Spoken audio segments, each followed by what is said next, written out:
Hello दोस्तों, हमने पिछली कक्षा में अंग्रेजों पढ़े हुए थे। अंग्रेज कैसे आया, अंग्रेज कैसे शासन किया, ये पढ़े। आज हम लोग पढ़ेंगे मुगल वंश। मुगल वंश पतन कैसे हुआ, पतन के क्या कारण थे। आज हम लोग मुगल वंश के बारे में पढ़ेंगे। मुगल वंश। मुगल वंश के हम पहले पतन के कारण पढ़ेंगे। कारण में औरंगजेब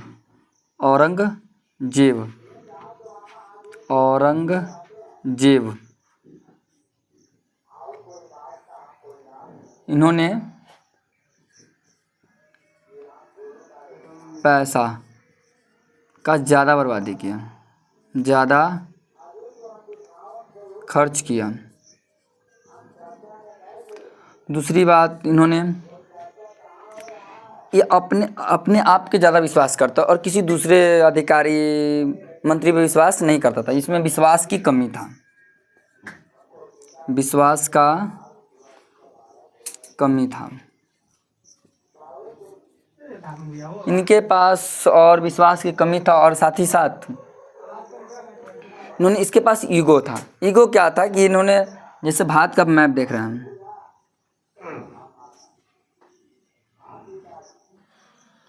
आप जो भारत के मैप देख रहे हैं, ये दक्षिण भारत जो कर्नाटका है, महाराष्ट्र है, तमिलनाडु है, आंध्र प्रदेश है, इसी बीच में एमपी, ये सब जीतने के लेकर, ये कर्नाटका जीतने के लिए इसके पास ईगो हो गया कि हम इस क्षेत्र को जीतेंगे। इस क्षेत्र में, दक्षिण भारत में जीतने के कारण इसका ज़्यादा पैसा खर्च हुआ। दक्षिण भारत की ओर रहने से ज़्यादा खर्च किया। इनका मृत्यु भी हो गया। औरंगजेब क्या हो गया, मृत्यु भी हो गया। इसका मृत्यु हुआ 1707 में। एक कारण और भी था, इनके पास बहुत सारे कारण थे। उत्तराधिकार योग न होना। अगर देश चलाने के लिए क्या चाहिए कि हमारे पास राजा हो, वो अच्छा हो, योग हो, किसी से डरने वाला ना हो, और देश को अच्छा से चलाए। और उत्तराधिकारी योग था नहीं। और दूसरी बात, कोष भी खाली था। इसके पास और सा कारण आया, क्या, बाह्य कारण, यानी बाहर का। एक में था मराठा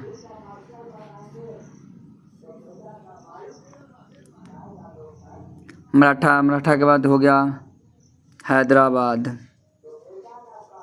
भाई हैदराबाद जो था वो मुगल वंश में था, फिर इससे अलग वो, इसी में का एक प्रधानमंत्री चला गया, वो हैदराबाद का स्थापना करने के लिए चला गया, जो इसका नाम किचनी कुल खान था। एक था बंगाल भी इसी का पार्ट था। उन्होंने अपना अलग राज्य बनाने चला गया। मुर्शिद कुली खान था, जिन्होंने 1707 में एक बंगाल का स्थापना किया। फिर इसमें क्या हुआ, केरल का भी था एक राजा। बाह्य आक्रमण के साथ साथ विदेशी आक्रमण भी था। विदेशी से भी इसका था, जैसे में अंग्रेज,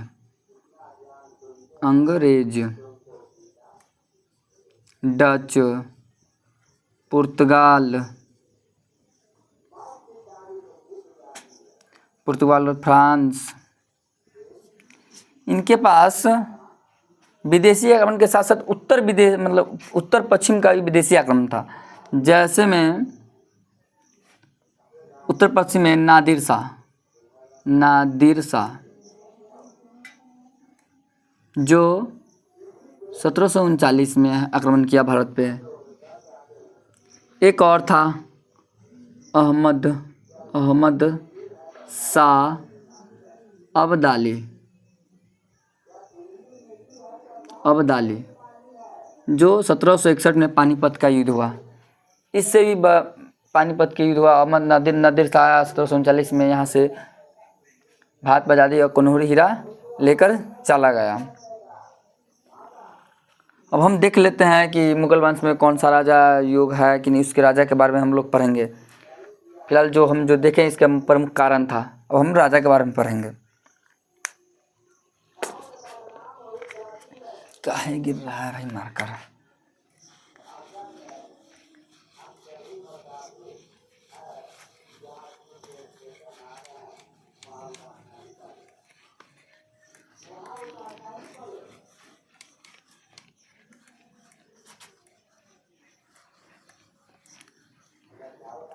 इस मुगल काल को हम उत्तर मुगल काल भी कहते हैं। उत्तर मुगल काल। इसके पहले पहले राजा देख लेते हैं, कौन राजा कब आया, तो राजा के बारे में पढ़ेंगे। राजा कौन कौन से काम किए। पहला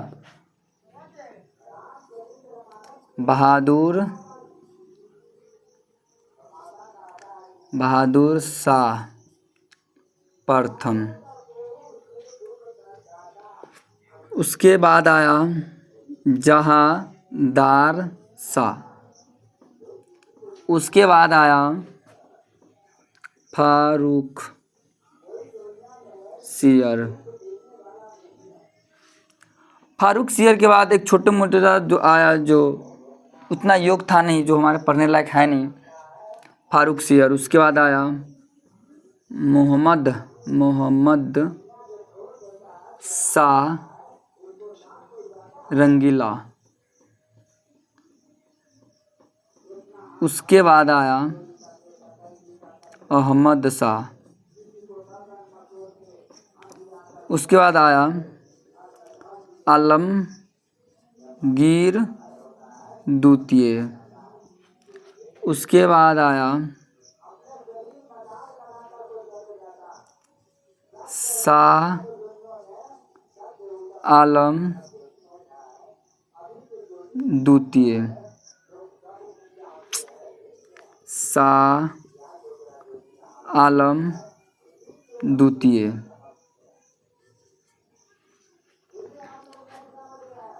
उसके बाद आया अकबर द्वितीय।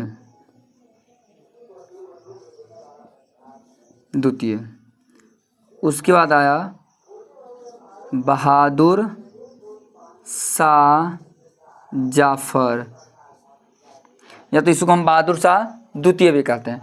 इसका कार्यकाल देख लेते हैं। इसका कार्यकाल 1707 से 1712 तक रहा। इसका कार्यकाल 1712 से 1713 तक रहा। इसका कार्यकाल 1713 से लेकर 1719 तक रहा। इसका कार्यकाल 1719 से लेकर 1739 तक रहा। इसका कार्यकाल 1739 से लेकर 1754 तक रहा। वही में फिर ये आलमगीर द्वितीय का कार्यकाल 1754 से लेकर 1759 तक रहा। वही शाह आलम द्वितीय का कार्यकाल 1759 से लेकर 1806 तक रहा। वही अकबर द्वितीय का कार्यकाल 1806 से लेकर 1837 तक रहा। वही लास्ट आखिरी शासक बहादुर शाह जफर, जिसका कार्यकाल 1837 से लेकर 1857 यानी सैनिक विद्रोह तक रहा। सैनिक विद्रोह तक रहा। अब ये सब राजाओं को हमको पढ़ना है कि कौन राजा आया, कितना काम किया, क्या अपने साम्राज्य के लिए, क्या किस राजा के वजह ज़्यादा बिखराव हुआ, वो हम लोग पढ़ेंगे।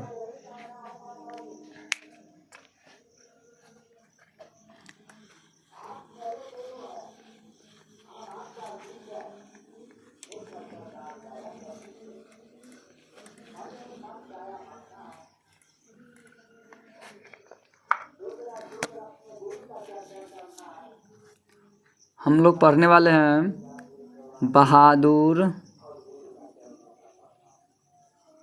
बहादुर शाह प्रथम। बहादुर शाह प्रथम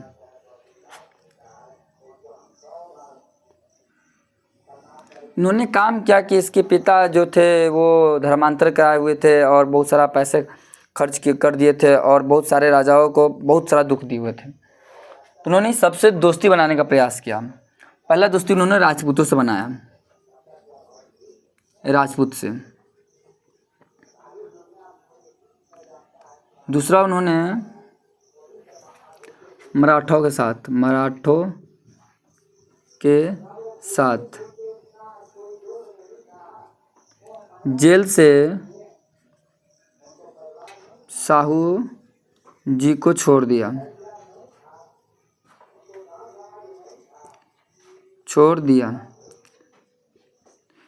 जो अंग्रेज साहू जी को जेल में डाला था। उन्होंने सिखों से अच्छा संबंध बनाया, सिखों से 10वें गुरु गोविंद सिंह से उन्होंने बुंदेलों से अच्छा संबंध बनाया। बुंदेला में छत्रसाल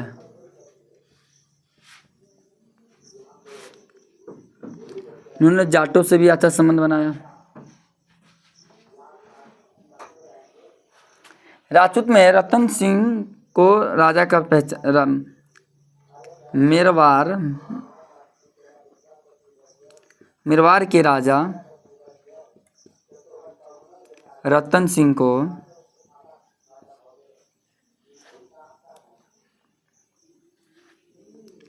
राजा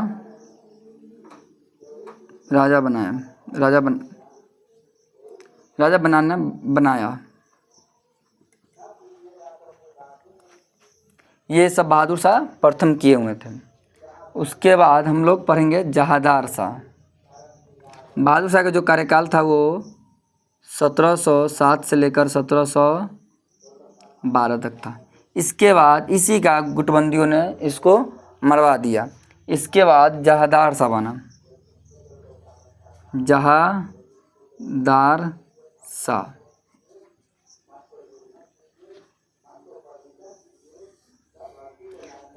शाह बना। जहादार शाह भी योग शासक नहीं था, ये सब उसकी प्रधानमंत्री जो सेनापति थे उसके अनुसार चल रहा था। ये लोग भी योग था नहीं। यानी पहली बात क्या होगी, इसमें योग की कमी था। योग की कमी यानी भली राजा ये है, पर ये राजा एक कठपुतली की तरह है। इसका काम राजा न करके पीएम करता था। पीएम कौन?